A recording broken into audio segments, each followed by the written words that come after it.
PL-15 missile ചൈനയുടെ കൈവശത്ത് നിന്ന് India പിടിച്ചെടുത്തിരിക്കുന്നു എന്ന വാർത്തകളാണ് പുറത്തു വരുന്നത്. എത്രമാത്രം വിശ്വാസയോഗ്യമാണ് ഇത്തരത്തിലുള്ള റിപ്പോർട്ടുകൾ? PL-15 എന്നത് ചൈനയുടെ അത്യന്താധുനികമായ air to air beyond visual range കാറ്റഗറിയിൽ പെടുന്ന മിസൈലാണ്.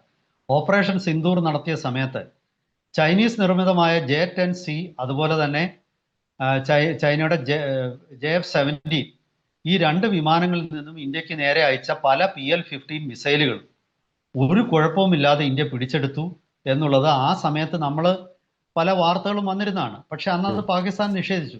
പിന്നീട് ഇന്ത്യ വളരെ കൃത്യമായിട്ട് അതിന്റെ നമ്പർ വരെ കാണുന്ന രീതിയിൽ ഒരു മിസൈല് പ്രദർശിപ്പിച്ചു. ആ മിസൈല് PL-15E 122030339 ഈ നമ്പറിലുള്ള ഒരു മിസൈല് ഇന്ത്യ ലോകത്തിന് മുന്നിൽ പ്രദർശിപ്പിച്ചു, മാധ്യമങ്ങൾക്ക് മുമ്പിൽ.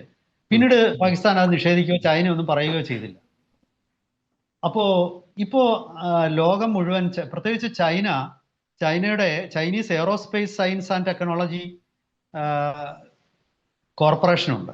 അവരാണ് ഈ മിസൈൽ നിർമ്മിക്കുന്നത്. അവര് ഈ വിഷയത്തെക്കുറിച്ച് പഠിച്ചിട്ട് ഇത് എങ്ങനെയാണ് ഇന്ത്യക്ക് ഇത് സാധ്യമായത് എന്നുള്ളത് അവര് തിരിച്ചറിഞ്ഞിട്ടുണ്ട്. അതായത് ഈ ഏറ്റവും ഒടുവിലത്തെ പഠന വിശേഷങ്ങൾ പുറത്തു വന്നപ്പോൾ ഈ മിസൈൽ ഓപ്പറേറ്റ് ചെയ്യുന്നതിലെ KU ബാൻഡ് എന്നുള്ളത് ഒരു ഫ്രീക്വൻസിയാണ്. ആ ഫ്രീക്വൻസിയിൽ ഓപ്പറേറ്റ് ചെയ്യുന്ന എയ്സ റഡാർ പോലുള്ള ഒരു ചെറിയ സീക്കർ എന്നാണ് അതിന് പറയുന്നത്. ആ സീക്കർ, അതായത് advanced electronically scanned array seeker, ആ സീക്കറാണ് ഒരേ സമയം ഇത്ര ലക്ഷ്യങ്ങളെ ഒരേ സമയം അത് സ്കാൻ ചെയ്യുകയും ട്രാക്ക് ചെയ്യുകയും അതിലേക്ക് മിസൈൽ ഹോമിൻ ചെയ്യുക എന്ന് പറയും. ആ മിസൈൽ അതിലേക്ക് സ്വയം എത്തപ്പെടും. ആക്റ്റീവ് റഡാർ സീക്കർ എന്ന് പറയുന്നത് സംവിധാനമാണത്. ആ KU ബാൻഡിലെ എയ്സ സീക്കറിനെ ഇന്ത്യ ഇലക്ട്രോണിക് യുദ്ധത്തിലൂടെ നിർവീര്യമാക്കി എന്നാണ് ഏറ്റവും ഒടുവിൽ ചൈന കണ്ടെത്തിയത്. അതുമാത്രവുമല്ല, അവരുടെ ഈ മിസൈലിന്റെ ഡാറ്റ ലിങ്ക് ഉണ്ട്. അതായത് ഈ മിസൈല് അതിൻ്റെ മുന്നോട്ടുള്ള പ്രയാണത്തിനിടയിൽ ഏത് സ്ഥലത്താണ്, ഏത് ലൊക്കേഷനാണ് ആ മിസൈൽ എത്തിയിരിക്കുന്നത് എന്നുള്ളത് അതിൻ്റെ നിയന്ത്രിക്കുന്ന സ്ഥലവുമായിട്ടോ അല്ലെങ്കിൽ നിയന്ത്രിക്കുന്ന വിമാനവുമായിട്ടോ അത് കൺട്രോൾ റൂമുമായിട്ടോ അല്ലെങ്കിൽ കൺട്രോൾ എയർക്രാഫ്റ്റുമായിട്ടോ അത് കമ്മ്യൂണിക്കേറ്റ് ചെയ്യും. അങ്ങനെ കമ്മ്യൂണിക്കേറ്റ് ചെയ്തുകൊണ്ടിരുന്ന ആ ലിങ്ക് ഇന്ത്യ തകർത്ത് കളഞ്ഞിരിക്കുന്നു. ഇതാണ് അവിടെ സംഭവിച്ചതെന്ന് ചൈന കണ്ടെത്തിയിട്ടുണ്ട്. എങ്ങനെയാണ് ഇത് സാധ്യമാക്കിയത് എന്ന് ചോദിച്ചാൽ, ഇന്ത്യയുടെ ഈ റഫാൽ വിമാനത്തിന്റെ സ്പെക്ട്ര എന്ന ഇലക്ട്രോണിക് വാർഫെയർ സ്യൂട്ട്, സ്പെക്ട്ര എന്നാണ് അതിന് പറയുന്നത്, ആ സ്പെക്ട്ര വാർഫെയർ സ്യൂട്ടും അതുപോലെ Su-30 MKIയിൽ ഘടിപ്പിച്ചിട്ടുള്ള പോഡഡ് ജാമർ, ഇങ്ങനെ രണ്ട് ആധുനിക ഇലക്ട്രോണിക് യുദ്ധ സംവിധാനങ്ങൾ ഉപയോഗിച്ചാണ് ഇന്ത്യ ഈ PL-15 മിസൈലുകളെ നിർവീര്യമാക്കിയത്.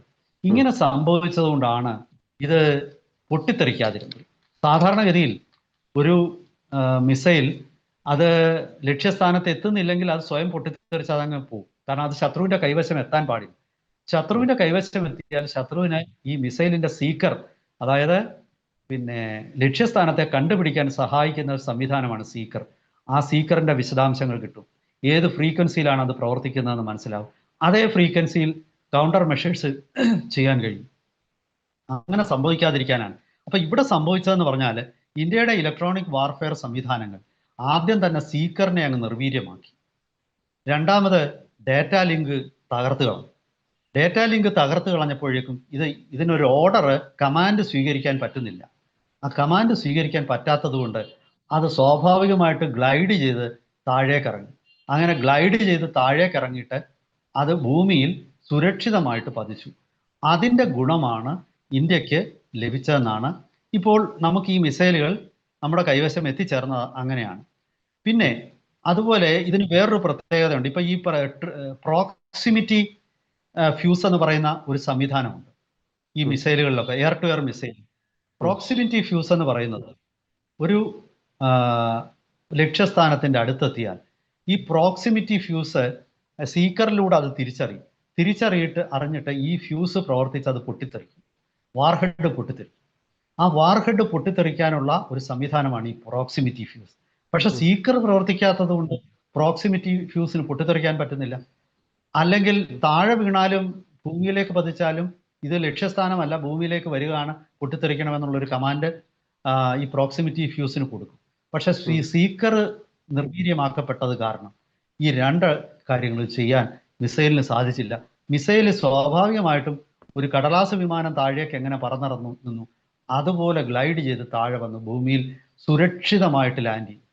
അങ്ങനെ ലാൻഡ് ചെയ്തതാണ് കൊണ്ടാണ് ഈ സംഭവങ്ങൾ ഒരു കാരണവശാലും ആർക്കും പ്രതീക്ഷിക്കാൻ പറ്റാത്ത രീതിയിലുള്ള ഒരു പിന്നെ എന്താണ് ഈ മിസൈലുകൾ സുരക്ഷിതമായി ഇന്ത്യയുടെ കൈവശത്തേക്ക് എത്തിച്ചേർന്നു. ഇത് കാരണം ചൈനയ്ക്ക് വലിയ നഷ്ടങ്ങളുണ്ടായി. പക്ഷേ നമ്മൾ പല ആൾക്കാരും കരുതുന്നത് പോലെ യഥാർത്ഥത്തിൽ ഈ ഇന്ത്യ ഇത് റിവേഴ്സ് എഞ്ചിനീയർ ചെയ്തു എന്ന് പറയുന്നത് തെറ്റാണ് എന്നാണ് DRDO ഉദ്യോഗസ്ഥർ പറയുന്നത്. ഇന്ത്യക്ക് ഇത് പ്രയോജനപ്പെട്ടിട്ടുണ്ട്. പക്ഷെ അത് പിന്നെ ഇതിൻ്റെ പ്രൊപ്പല്ലൻ്റ്, അതായത് ഇതിലെ ഇന്ധനവും അല്ലെങ്കിൽ അതുമായിട്ട് ബന്ധപ്പെട്ട കാര്യങ്ങളിലൊന്നുമല്ല. ഇന്ത്യക്ക് ഡ്യുവൽ പൾസ് മോട്ടോർ എന്ന പിന്നെ ഓൾറെഡി തന്നെ ആ ടെക്നോളജി ഇന്ത്യ സ്വയം വികസിപ്പിച്ചെടുത്തിട്ടുണ്ട്. പക്ഷെ ഇവിടെ ഇന്ത്യക്ക് പ്രയോജനം ചെയ്തത് ഈ രണ്ട് മിസൈലിൻ്റെയും കമ്മ്യൂണിക്കേഷൻ സിസ്റ്റം ഫ്രീക്വൻസികൾ ഇന്ത്യക്ക് മനസ്സിലായി, ഇതിൻ്റെ സീക്കർ ഓപ്പറേറ്റ് ചെയ്യുന്ന രീതികൾ മനസ്സിലായി. ഈ രണ്ട് കാര്യങ്ങളാണ് ഇന്ത്യക്ക് ഇതിൽ നിന്നും പ്രയോജനപ്പെട്ടത്. ഈ സീക്കറും കമ്മ്യൂണിക്കേഷൻസ് ഡ്യുവൽ കമ്മ്യൂണിക്കേഷൻ സിസ്റ്റവും അതിൻ്റെ പ്രവർത്തനങ്ങൾ കൃത്യമായിട്ട് മനസ്സിലായി. അപ്പം ഈ മിസൈൽ ഭാവിയിൽ തടയാൻ വേണ്ടി PL-15 മാത്രമല്ല PL-17 അതിനെക്കുറിച്ചുള്ള വിശദാംശങ്ങൾ നമുക്ക് ലഭിച്ചിട്ടുണ്ട്. അതിൻ്റെ റഡാർ സിഗ്നേച്ചർ, ഇലക്ട്രോണിക് സിഗ്നേച്ചർ ഉൾപ്പെടെയുള്ള കാര്യങ്ങൾ നമ്മുടെ കൈവശം എത്തിയിരിക്കുകയാണ്. ഇത് നമ്മളെ സംബന്ധിച്ചിടത്തോളം ഭാവിയിൽ, അതായത് ഇപ്പോൾ തേജസ് 1A ആയാലും തേജസ് 2 ആണെങ്കിലും വരാനിരിക്കുന്ന AMCAയുടെ കാര്യമാണെങ്കിലും ഇതിലൊക്കെ തന്നെ ചൈനീസ് മിസൈലുകളുടെ ചില പ്രത്യേകതകൾ, കമ്മ്യൂണിക്കേഷൻ പ്രത്യേകതകളും സീക്കറുകളെ കുറിച്ചുമൊക്കെയുള്ള അതിൻ്റെ പ്രവർത്തന രീതികൾ ഒക്കെ വളരെ വിശദമായിട്ട് നമ്മൾ മനസ്സിലാക്കി കഴിഞ്ഞു.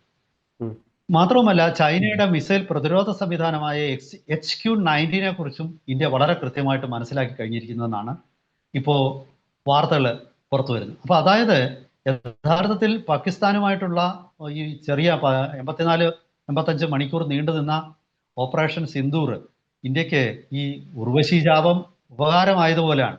കാരണം ചൈനീസ് ആയുധങ്ങളിൽ ചൈനയുടെ ഏറ്റവും പുതിയ അത്യന്താധുനിക ആയുധങ്ങളെക്കുറിച്ചുള്ള എല്ലാ വിശദ വിവരങ്ങളും ഈ യുദ്ധം മുഖാന്തരം നമുക്ക് ലഭിച്ചു.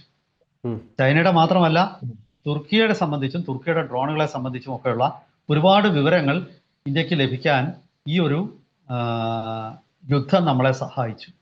പിന്നെ ഇനി മറ്റൊരു വസ്തുത, നിരന്തരമായി ചൈനയുടെ ഡ്രോണുകൾ ഉപയോഗിച്ച് ഇന്ത്യയുടെ അതിർത്തി ലംഘിച്ചുകൊണ്ടിരിക്കുകയാണ് പാകിസ്ഥാൻ. അപ്പോൾ ഇത് ആദ്യത്തെ കൊല്ലം 300 ഡ്രോൺ പിന്നെ ഇന്ത്യയിലോട്ട് പിന്നെ ലൈൻ ഓഫ് കൺട്രോൾ വയലേറ്റ് ചെയ്തു. പക്ഷെ പിന്നീട് ഈ വയലേറ്റ് ചെയ്യുന്നതിൽ ഇപ്പോൾ 90-95% നമ്മൾ വെടിവെച്ചിടുക. അതിൻ്റെ കാരണം ഇത് തന്നെയാണ്. അതായത് ഇത് ഓപ്പറേറ്റ് ചെയ്യുന്ന ഫ്രീക്വൻസികൾ നമുക്ക് കൃത്യമായിട്ട് മനസ്സിലാക്കി. ഈ നിരന്തരമായിട്ട് ഇന്ത്യയും പാകിസ്ഥാനും തമ്മിൽ നടക്കുന്ന ഈ ഒരു വാർ ഓഫ് അട്രീഷൻ എന്ന് ഇംഗ്ലീഷിൽ പറയും.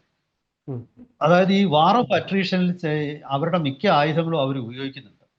അത് കാരണം അവരുടെ ടെക്നോളജി നമുക്ക് മനസ്സിലാക്കാൻ പറ്റി. ഒരു യഥാർത്ഥ യുദ്ധം നടന്നപ്പോൾ അത് കൗണ്ടർ മെഷേഴ്സ് ആയിട്ട് നമുക്ക് തിരിച്ച് പ്രയോഗിക്കാൻ പറ്റുകയും ചെയ്യും. ഇവിടെ ഈ PL-15 കാര്യത്തിൽ നിശ്ചയമായിട്ടും ആ മിസൈലിൽ ഇനി ചൈനയ്ക്ക് ഒരു പ്രയോജനമില്ല എന്നാണ് ഇപ്പോൾ പിന്നെ പ്രതിരോധ വിദഗ്ധർ പറയുന്നത്. അത് ഇന്ത്യൻ വിദഗ്ധരല്ല പറയുന്നത്, പാശ്ചാത്യ വിദഗ്ധർ പറയുന്നത്. ചൈനയുടെ PL-17 ആകട്ടെ, വരാനിരിക്കുന്നതാണത് PL-15 ആകട്ടെ, ഈ രണ്ട് മിസൈലും ഇന്ത്യക്കെതിരെ ഇനി ഒരു പ്രയോജനവുമില്ല. ഇനി ചൈന പൂർണ്ണമായിട്ടും 1 എന്നുള്ള രീതിയിൽ തുടങ്ങുന്ന ഒരു മിസൈൽ നിർമ്മിക്കാതെ തരമില്ല. എയർ ടു എയർ മിസൈലുകളുടെ കാര്യത്തിൽ ചൈനയെ സംബന്ധിച്ച് ഇതൊരു വലിയ പരാജയമായിരുന്നു. ചൈന ഇത് അതീവ ഗൗരവമായിട്ട് എടുത്ത് പഠിച്ചുകൊണ്ടിരിക്കുകയാണ്. പാകിസ്ഥാന് 2021 200 മിസൈലുകളാണ് വിറ്റത്.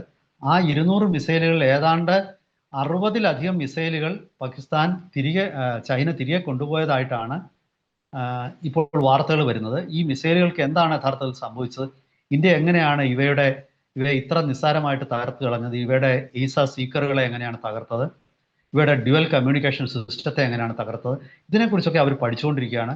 അത് കാരണം മിക്കവാറും ഈ രണ്ട് സംവിധാനങ്ങൾ അവർ പൂർണ്ണമായിട്ട് ഉപേക്ഷിക്കാനാണ് വരും ദിവസങ്ങളിൽ സാധ്യത. എന്തായാലും ഇനി ഈ PL-15 മിസൈൽ വാങ്ങിക്കാൻ പാകിസ്ഥാനും തയ്യാറല്ല എന്നാണ് വാർത്തകൾ സൂചിപ്പിക്കുന്നത്.